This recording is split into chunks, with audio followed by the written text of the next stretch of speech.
Welcome to Jags Drive Time with Ashlyn Sullivan, John Oehser, and Brian Sexton. Jags Drive Time starts right now. Gosh, I'm sick because I feel like we should have won that game.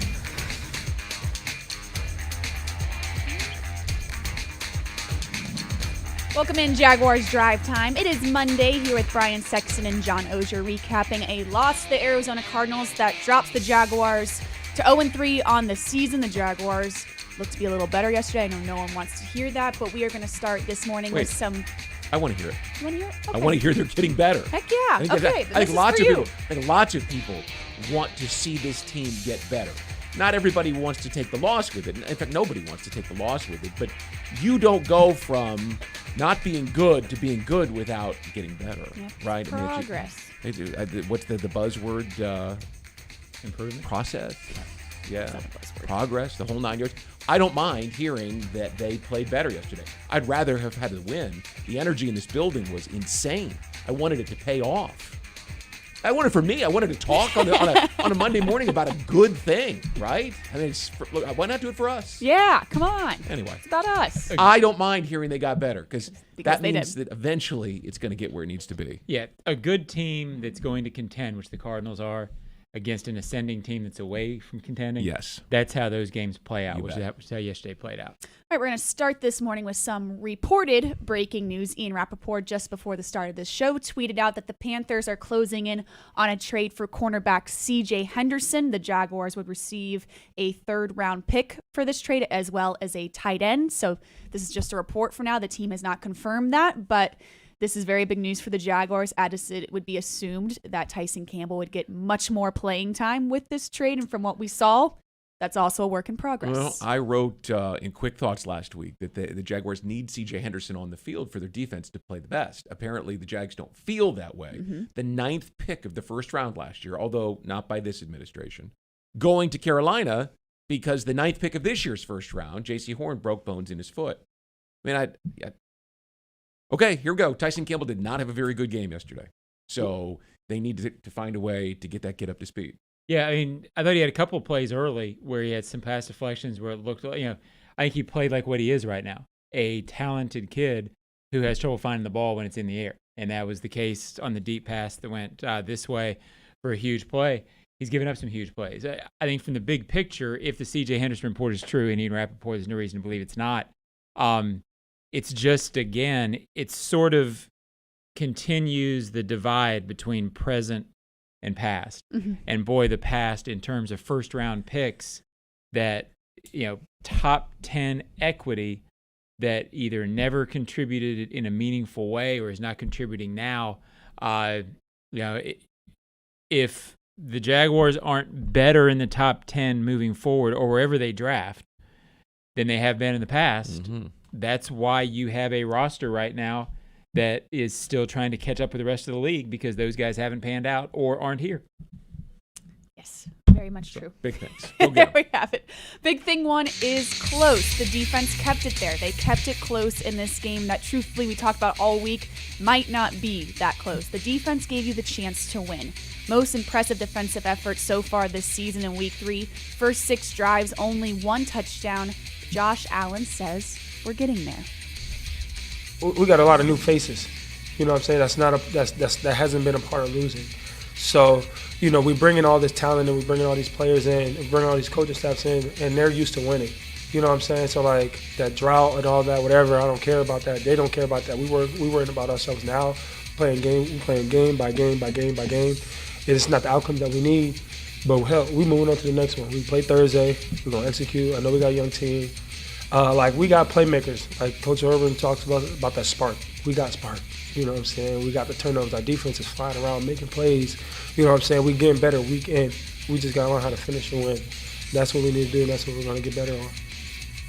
Big thing, too, is he did it again, and there are 2 parts to he did it again. He did it again, a positive, Jamal Agnew returning a touchdown from a kick. It was an awesome moment. I don't know if I've ever heard the stadium so loud since I've been here. Really cool moment. Oops, he did it again, as well as kicker Josh Lambo, who missed 2 extra points. So we're going to talk about that. But Jamal Agnew made a really good point right here about learning to ride the wave of a game. We talk a lot about riding the roller coaster of emotions throughout the game. NFL games, they're so up and down. You can't let the ups, you can't let the good things take you too up, and then you can't let the bad things take you all the way down. So, we just got to be consistent, and, it's a long season. It's just week 3, so.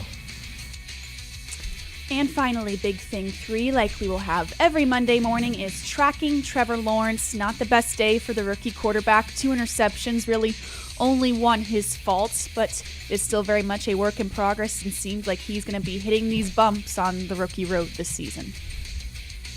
That's something that when something's not there, thrown away, and one of them was not his fault. One was a drop pass. Can't do that with a young quarterback. Can't do that. That's unacceptable. It's unacceptable with an old quarterback, but you just can't do that. And it just drives you nuts. So I'm worried about it, but like I said, I'm worried about everything. He's a unique cat now. I know what he's going to be like tomorrow. Same way he was last week. He's one of the most consistent players I've been around.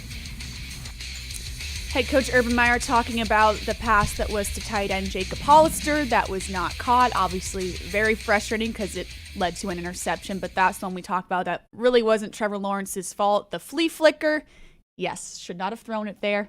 Well, yeah, that's a little bit on Trevor, but it's also a little bit on Andrew Norwell, who on the play Got bull rushed. got beat. Well, I'm sure he got bull rushed. He turned around, and J.J. Watt, I say clear path to the quarterback.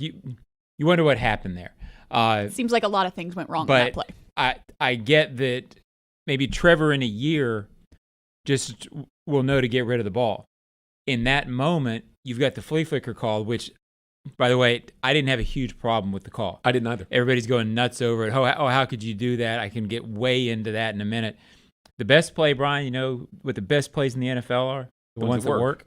The one, what the worst ones are? The ones that don't. Yeah. So, I learned that 27 years ago. But I don't necessarily know that many quarterbacks at that age would have known, okay, well, here comes J.J. Watt, basically unblocked. Yeah, DJ Chark clearing.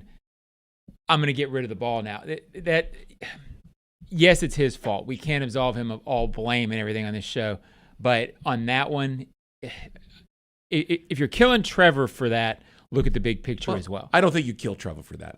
What you hope is that he understands, and he said that he didn't see the corner drop off. That he understood, just throw it over his head. Just get it out of bounds. You're throwing it in the general direction. Get rid of it. But I saw Watt's big paw. Well, right, of course. And with J.J. Watt bearing down on you, I don't care whether you're a rookie or not, you know to get rid of the ball. But here's where young quarterbacks struggle, and that is that in college they made those plays all the time. It wasn't a problem. And at the NFL level, as everybody knows, the speed is different. Guys are beguiling, and they lay off in spots, and they bring you in. And that's what happened. It's a total rookie mistake. If you watched Mac Jones at all yesterday, if you watched Zach Wilson at all yesterday, you saw quarterbacks making these mistakes. Fine, okay. I mean, it stinks because it took away the momentum. But I loved the play call because they set it up with 9 straight runs. And then the coach was right. I mean, they had the tight end underneath. The DJ Chark was just another half second, right? And he delivers a huge strike. And now they're going downfield, and it went wrong. I mean, he's a young player. He's going to make mistakes. Guys up front made mistakes. They're getting better. I mean, that's part of the learning curve. It absolutely is. All right, let's go to big thing 2 now, which is 2 oops. He did it again, but not really an oops. Jamal Agnew is an awesome play. Josh Lambo, a topic, and I don't really know where we go from here. He missed 2 extra points out of 3 attempts. Coach Meyer said now that we're missing extra points, it's a whole nother storyline. I'm curious to see what happens here because I would think with it not being with it being a short week, that changes things. I mean, you're playing on Thursday night. Do you want to bring in a new kicker when you're playing in 4 days? I'm adding one to the practice squad. Yeah. I'm not taking him with me to Cincinnati. I mean, it's too short. You can't do that. Or I wouldn't do that. Gosh knows what the coaching staff may choose to do. But is Aldrich Rojas on the street yet? I mean, the coach said when they let him go, they'll find a kicker and they'll bring him in because, as we said right here last week, give him last week and let's see if he works through it. 2 extra points? No. You got to bring someone in and put him on the practice squad. Yeah, I think you might bring somebody in and have him on the roster. I don't know when you're missing extra points if it's something mentally, physically. It may be a case, it doesn't sound like Urban wants to give up on Josh. Right. If if they were to release him, which I'm just saying that word, I'm not hearing that. I don't get the idea that Urban Meyer wants to be done with Josh Lambo in any way for the long term. You do wonder if they have to say, okay, for the short term, we can't. You can't miss 2 out of 3 extra points in the NFL. I think Josh Lambo sitting here would tell Schlin that. But you know how that goes too. This week, it makes perfect sense to stay with him for the short week. Let's see if he works his way through it. And this week makes a couple of big kicks. Because if you get on that kicking carousel where, okay, Josh is out, bring in Bob, Joe, Jim, right? You're just bringing a guy in every week. Then all of a sudden you have half a dozen kickers again. Mm-hmm. And nothing you can count on when you get to some close games late in the year. And I think late in the year, this team will have improved enough to be in close games with a chance to win. Well, then you'd rather have Lambo, right? Or at least the Lambo that we knew. Right. I would bring someone in, let's practice, let's put him on the practice squad, and let's see how it goes. I wouldn't let Lambo go yet. No, I wouldn't let him go, but I agree with what you said about the carousel, but 0 for 3 field goals and now 2 extra points in one game is even extreme for patience. Mm-hmm. And that's what it felt like Urban was wrestling with. It's like, look, I want to be patient, but 2 out of 3 extra points, come on, man. But they're leaving in 2 days for the next game. Yeah, flights are quick in town. Well, yeah, but there's not a lot of practice time. There's not a lot of time to. But I would wonder, and maybe this is something we would ask a Josh Scobie, is if you can kick, you can kick. You know, how much time do you need? If you can kick a field goal, there's you give a guy an opportunity. There's timing issues with special teams. There's timing issues with kickoff. There's timing issues with the holder and that. Can you do it? Absolutely, you can do it. And will a pro do it? Yeah. But the best kickers are already on rosters. Right. I just short week. Let's see if he works through it. Mm-hmm. Have another guy in your mind or on your practice squad, and let's be ready to move on when you have 10 days to get ready. Mm-hmm. Got a lot going on this week as the Jaguars get ready to go to Cincinnati for Thursday Night Football. When we come back here on Jaguars Drive Time, we go through highlights of yesterday's loss to the Arizona Cardinals.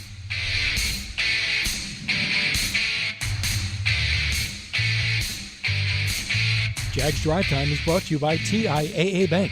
Turn potential into progress. And by Publix, where shopping is a pleasure.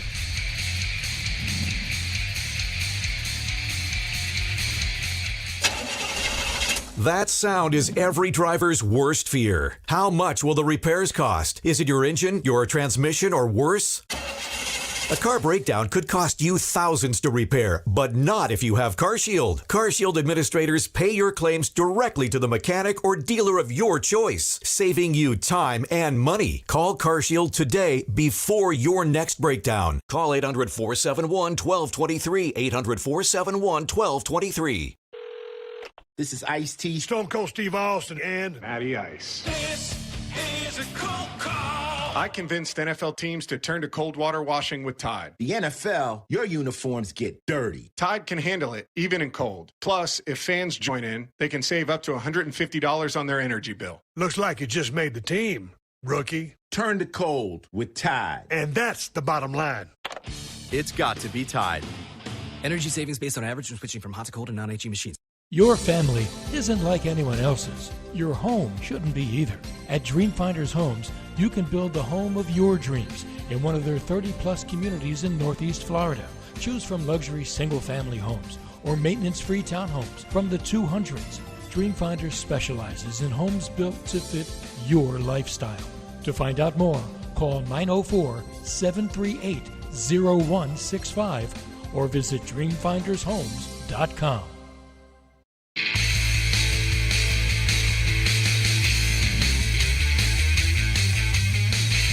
Jaguars Drive Time. It's Monday, brought to you by CarShield, as we have some highlights from yesterday's loss to the Arizona Cardinals that drops the Jaguars to 0-3 on the season, but there are some high notes of the game that we're going to go through. We're going to start right here. End of the first quarter. Cardinals up by a touchdown. Now we go to the second quarter. Defense holding them, and the offense puts together one of the best drives of the game. Play fake. Lawrence slips. Finds his man out of the backfield. It's Chenault again, who was in motion on the play. 2nd and 1. Hyde spinning. Carlos Hyde! Hey, Carlos Hyde down. Tap, a timeout left. Lawrence looking. Lawrence in zone. Oh, touchdown! Jacksonville, what a throw! Awesome throw to DJ Chark, and you're happy for him. We talked about we need to see this happen. We need to see DJ Chark make a big play. That was great to see. That's the way Urban Meyer wants to play football. That's Jaguars football right there. Power in the passing game with a guy like Chenault. Fred Taylor called those drive starters yesterday, and get something going to 5 or 6 yards and give you the flexibility to be able to run play action. And then Carlos Hyde, that 18-yard run was beautiful. And then, of course, this is what the quarterback does. John, that's a hard throw to make. That's not a throw that every quarterback can make. Yeah, it's become a very popular phrase now. Peyton Manning was one of the first ones I heard say it. This is mid-2000s. Started saying there's no defense for the perfect throw. Yeah. That's an example of that. Yeah. It was good defense. I'm sure the Cardinals coaches today are telling the players, well, sometimes they beat you. Yeah. And that's what quarterbacking, as it becomes more consistent, that's why it separates teams, because defenses can play well against offenses and the quarterback still beats you. That hasn't happened a whole lot here. It happened yesterday. I expect it to happen more, but that was certainly an example of that. We didn't get to talk to DJ yesterday because the locker room's obviously closed. But if you had gone to him with a microphone, he wouldn't have stopped talking about how that ball was in the one place it could be where it went directly to him and wasn't impacted by the defender. That's why you get excited about what this kid is all about. That's why after the game, he doesn't seem, what's the term? Nonplussed, right? There's one from 8th grade or 9th grade literature. That doesn't affect him. He knows how good he's going to be. I love that about him, by the way. That was a fantastic throw. It was. And it's the one throw that we talk about every practice, every game that makes you go, okay, there's reason he's here. Bet. Look at this. It makes you feel better. There always seems to be that one throw. I don't feel bad about this kid. He's going to be sensational. All right, now we go to 2 seconds left before the half. The Cardinals go for a 68-yard field goal, and this happens. Got it up. And short. Agnew brings it out of the end zone. Agnew still running. Agnew down the sideline. Agnew. Touchdown, Jacksonville. 109 yards. Incredible. It was so loud. I mean, have you guys heard a stadium louder? Well, no, I've heard this stadium louder at times. Yeah, in playoff games. But it was that's a long time ago. It was. I don't have a lot to compare to. Watch here real quick. The guy who makes this, he's my all-pro this morning, is number 90. Watch the big defensive tackle Malcolm Brown there with that block. That's beautiful. Those guys aren't used to running down the field. When I saw that, I wanted to go give him a hug, and he made the whole play happen. He did. By the way, I'm in the Upper West Club during home games now, and the crowd was in there, and they all flooded in because it was halftime. They went nuts. It felt like a playoff atmosphere. It was fun to be a Jaguars fan yesterday. It was. Yeah, I thought it was cool hearing him talk, meaning look at Big Malcolm. Look at this. Watch it right there. Yeah, I think he was past it already, but it was still a great play. It was just great to see him. I don't think he was past it. I think he might have been able to grab it. That is one of the weirder plays in football, because when you kick it short, by definition, there are 5 offensive linemen. If the guy back there is fast, that's what Agnew was talking about in the postgame. He was exaggerating a smidge when he said as soon as he caught, he was going to score because you have 109 yards to navigate. But these returners, they know on a kickoff or punt return, they're facing small people who can run. On this field goal block, you're facing a kicker, that's 1. 5 offensive linemen, that's 5, and a couple of tight ends. The returner knows I'm faster than all those guys. Right. So there might be one guy in the field I have to outrace. And when you watch the replay after hearing him say that, you realize he's right. There was maybe one person with a remote chance to catch him. The odds were actually in his favor when he touched the ball 109 yards away from the line, from the end zone. I don't know that was the longest field goal attempt in NFL history, but it was the longest I have seen in almost 30 years of doing this. And when it was straight down. I mean, the guy hit it with everything he had. You don't see these plays. The last time it happened was 2013. Cordell Patterson did it for the Vikings. And then in 2007, Antonio Cromartie did it for the Chargers. But it's only happened twice in NFL history. So it was a great moment. The best is I was on the sidelines, and truthfully, I didn't think they were going for the field goal. And I thought, oh my gosh, they're going. And then all of a sudden, I see Jamal Agnew rushing onto the field. I mean, he was set up maybe a second and a half before that ball was kicked. Like, get back there. He's like, all right. Well, boom, it's an touchdown. unusual thing because you don't really practice it because it's such a fluke thing. So you have to be very aware. So credit Brian Sorensen, the Jaguars special teams, and credit Agnew for getting in there because it's bang bang. It was. You're not situationally on the sideline saying, okay, now we're going to get. The thing about it, the offense has to get itself into a weird situation to get into the field goal, and then the other coach has to make the decision to do it. What I'd love to see sometime is Matt Prater kicking in practice because he hits these. So if you're going to go from 68, he must routinely hit from 67 and 70 in practice. Yeah. Remember, he had the NFL record until yesterday. Right. He kicked the 65-yarder for the Broncos. And he kicks indoors, and Phoenix has some altitude to it. So, I mean, I'm sure that he's a guy who They can said, routinely let's hit go it. for this. But Well, supposedly he was hitting it in practice. Yeah, well, in warm-ups. Yeah, well, it's a little different when the pressure's on. Indeed. All right, so now we go to the third quarter, and it's a drive full of runs. Jaguars up 13-10 at this point, and it ends in a touchdown. And the handoff, Robinson up the sideline. Great gain and out of bounds. He'll pick up 17. Let's go downstairs to Megan. Robinson bounces it. Robinson to the end zone, and he's knocked out at the 4. Robinson, can he get there? Touchdown, Jacksonville. Smash mouth. Finally, a running game that we can discuss on a Monday morning. Improvements. You love to see it. Yeah, it was impressive.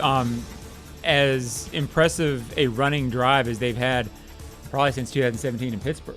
Yeah, I can't remember what. one. I mean, so and it's this kind of drive is very rare in the NFL because it's hard to be this one-dimensional and go score.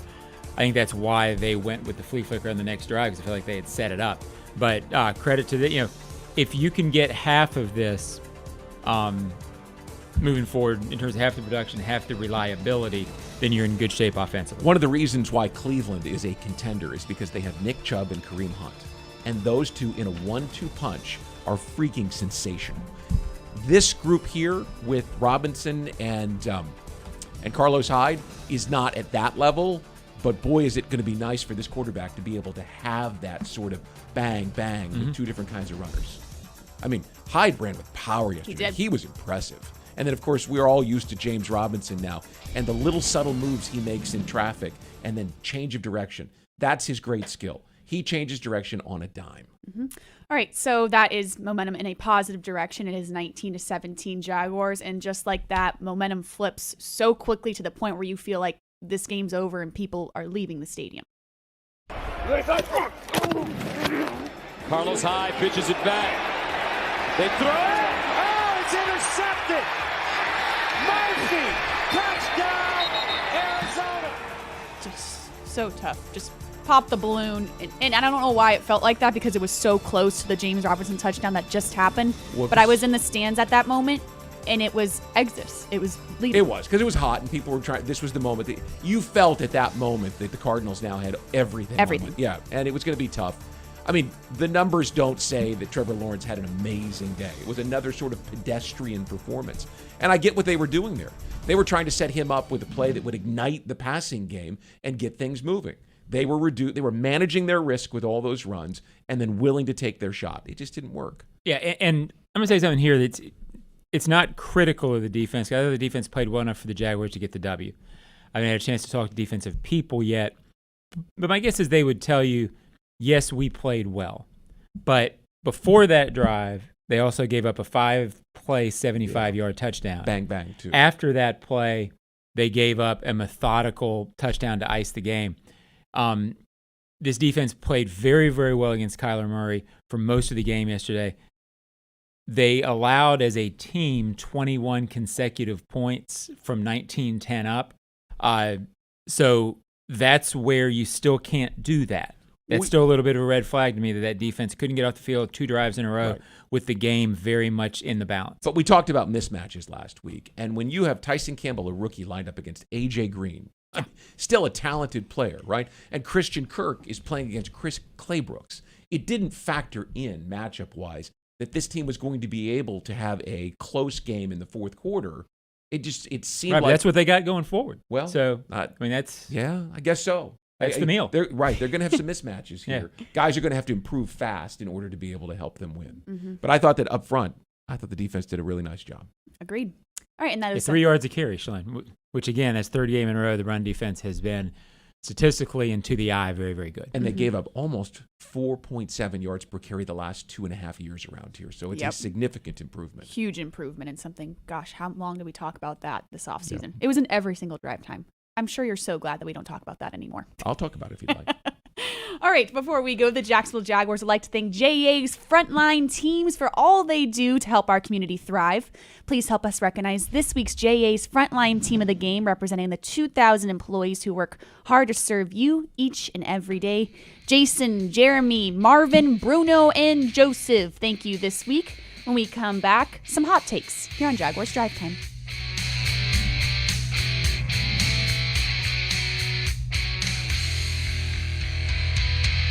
Jags Drive Time is presented in part by Dreamfinders Homes, homes that fit your lifestyle, and Baptist Health, changing healthcare for good.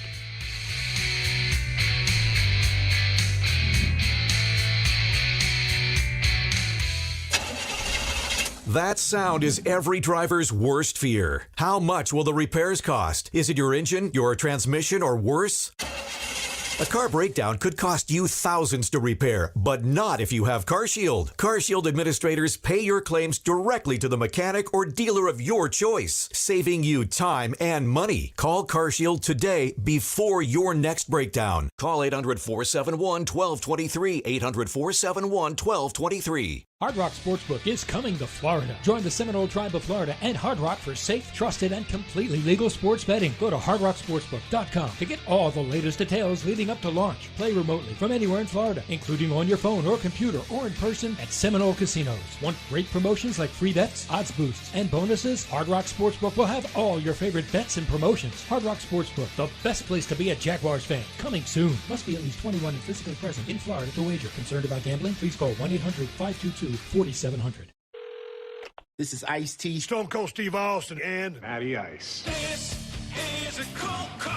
I convinced NFL teams to turn to cold water washing with Tide. The NFL, your uniforms get dirty. Tide can handle it, even in cold. Plus, if fans join in, they can save up to $150 on their energy bill. Looks like you just made the team, rookie. Turn to cold with Tide. And that's the bottom line. It's got to be Tide. Energy savings based on average when switching from hot to cold and non-HE machines.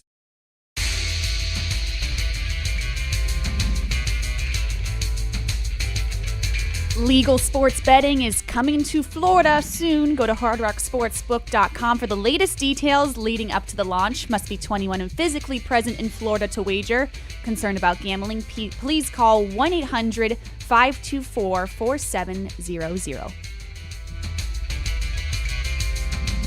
We're back, Jaguars Drive Time. It's Monday, breaking down a loss to the Arizona Cardinals, but we have some hot takes for you, and Brian is starting off on an optimistic note. Well, why not? I think Thursday night, Trevor says no more of this stuff, and I don't think he turns it over. No Moss. No Moss. Bruno Durant says no Moss. Don't expect that to be a trend, right? Although you hope that the trend is downward on that. But I think he goes into, he played well in primetime games in college. This is his first primetime as a pro. I mean, he has hit all the bumps in the road through the first couple of weeks. I think Thursday night he goes to Cincinnati and plays well and does not turn it over. And people go, oh, that's better. Because better is better. I like hearing that. Better is better. It's a buzzword. Yeah. I have two. I'm going to go quick. First, you can't have two. A DJ Chark, I believe, based on yesterday, based on him getting open, I think he's close. I think he is going to have a big October, starting with the last day of September, Schling, because that's what Thursday is. But I cheated a little bit. I don't know if he's going to be a Pro Bowler, but I think it feels like he is finding a role and that he's so close. He's had a couple of deep passes that could have been big for his stats. Second is, I know people have been on Trevor Lawrence to run. I know it's been a topic. I want him running less. There were plays yesterday. I get that he has ability in that vein. I don't think he's quick enough. He's not Kyler Murray quick in terms of he's a big body. When Kyler's in danger, he can get out of bounds. when Trevor's in danger in this league, he takes some hits that I don't love. And so I would less is more with him running. There were plays yesterday that concerned me. Yeah, that made you wince a little. You saw I just Kyler don't see Murray, him by hurt. the way. You saw Kyler Murray on that one run in the fourth quarter at midfield where he gained nothing. He just took a knee. I mean, he's been taught, don't take the big hits. Right. And he didn't take the big hit because he couldn't get out of bounds because there were two guys bearing down on him. And I just think with Trevor, he wants to win so badly. Yep. What I don't want for him, because I feel like he's a son to me. That's very nice of you. He could be. I don't want him 5 yards downfield and thinking, okay, I need to get 2 more yards, and his instincts take over and get. I just less is more. We don't need that happening. Right. All right, I'm going to go with something we've talked about at length this show, but I really can't figure it out. But I'm feeling a little better after hearing Brian and John. My hot take is I can't make up my mind about this trick play.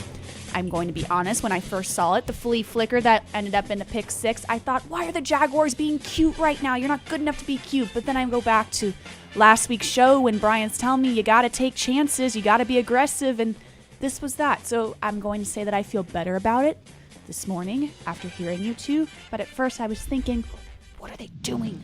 I love the aggressiveness. You had run 9 times to set it up. The team was going to be bunching the line of scrimmage. You're taking a shot to try to win. You're winless, whatever that buzzword is.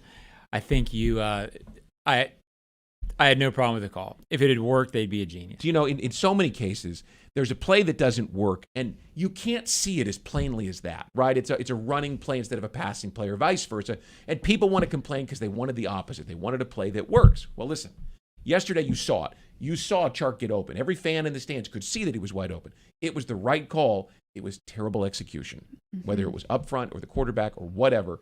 It didn't execute well, but it was absolutely the entire reaction was, hey, look at DJ. Oh, interception. Yeah. Idiots. Exactly. Right. Exactly. Right. That's so true. I was in the stands getting ready for one of the trivia hits, and that was truly, what are you doing? Sure. Yeah. But if DJ Chark would have made the catch, if he'd had they'd have been taking Bevel off, and he'd been doing this number on shoulders. Yeah. But I love the aggressiveness, and I love the fact that Urban said he always pushes his guys to be aggressive. That's how you win in this league. We're going to keep seeing plays like that are better executed, Go hopefully. get him, dog. All right, Monday Drive Time. When we come back, one to grow on here on Jaguars Drive Time.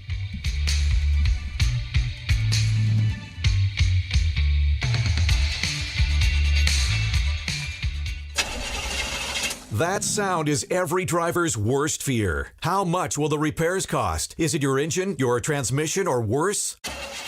A car breakdown could cost you thousands to repair, but not if you have CarShield. CarShield administrators pay your claims directly to the mechanic or dealer of your choice, saving you time and money. Call CarShield today before your next breakdown. Call 800-471-1223, 800-471-1223.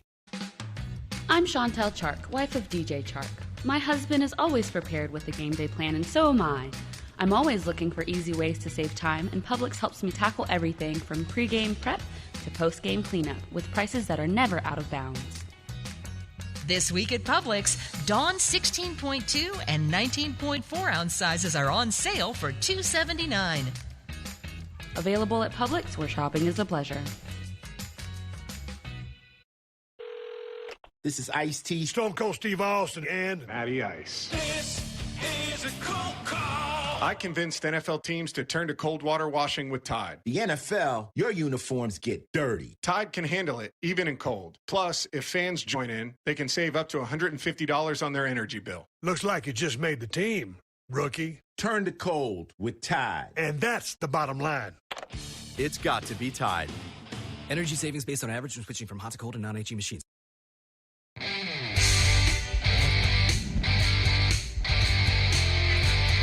Call CarShield now. If your car's on a manufacturer's warranty, don't get stuck with expensive mechanical and computer repairs. Call CarShield this morning. We're back, Jaguars Drive Time. Very quickly, one to grow on going into Thursday night football against the Cincinnati Bengals. Brian, you're up. I'll go with the defensive tackles. I thought they played really well. They bottled up. You saw the 3.0 yards per carry. Taven Bryan had a sack, but beyond that, and getting knocked on his butt once because he was looking the wrong direction. I thought that he played a solid game, which is not necessarily what you want from a former first-round pick. But he was solid, which gives them a nice rotation. Of course, my man is Malcolm Brown. I mean, game wrecker. Yes. No, I mean the play that he made down the sideline. Defensive tackles aren't used to running full speed 30 yards down the field. I loved it. And that man was quick. It's a big play. I mean, God. Look, everybody wants to criticize Andrew Wingard. I mean, he's not a perfect safety back there. He's not your prototype, all that. But he's not your future. Cisco is. Well, no, but he give him credit. He carves out a place on teams. He earns it. And yesterday he had the first takeaway of the season. So do it. And that man, I credit. He goes in there just flying. There's times when I think he's concussed after every play. You used to have hair that long, didn't you? In '96, it was a darn good look for me. I just highly doubt that. All right, my one to grow on is the offensive line, who, yes, gave up 3 sacks. But you look at this rushing game at 29 rushes for 159 yards, season best. It's a long time since we've seen that. Credit the offensive line for getting the running game going, something we've talked about for weeks, that we need to see it. I thought they played pretty well, too. I mean, they had that pressure when Norwell went the wrong way. But other than that, I thought they played pretty solid. Yeah, they were very, very good run blocking. In pass pro, there were a few, it's the story with them. Yeah. There were some instances where the quarterback got hit, but also playing a very good pass rushing defensive line. So Chandler Jones, Marcus Golden, and J.J. Watt. If they can run like that, they would take 13 more performances like that. You bet. Or 14. How many games are left? How many are left? We got 13. All of a sudden, you have a bad one. 14. All right, and that is Jaguars Drive Time. Stay tuned to Jaguars.com. We have press conferences for you all day, and we will be back Wednesday morning right here on Jaguars Drive Time.